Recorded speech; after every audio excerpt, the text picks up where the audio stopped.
When someone has a stroke, it's something that happens in their brain. So it doesn't just affect the way their body moves. It can also affect the way that they think. It can affect their vision, their hearing, their sense of touch, their ability to pay attention to things.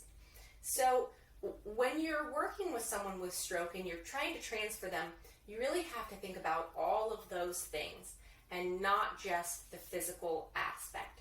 So, for example, it's very common for if someone has a stroke, they might only pay attention to one side of the world, or they might only actually be seeing one side of the world.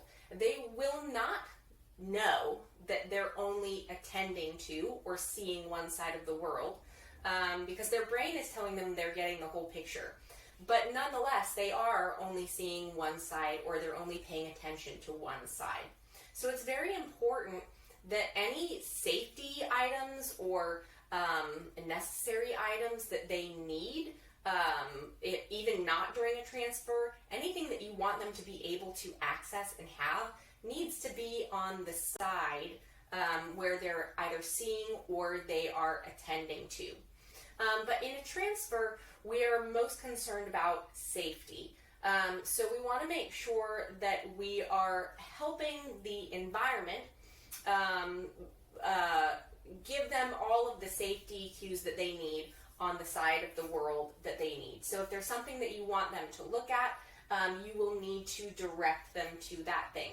If you have to transfer to the side where they are not seeing or where they're not attending, then you will need to make sure that you're telling them to look all the way until they see that item or that thing that you need them to look at or attend to.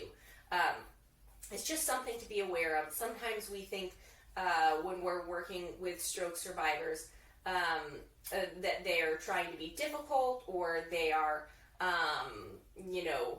having a behavior issue, and really a lot of times it can be that they're truly not seeing it, or they don't recognize that part of the world even exists.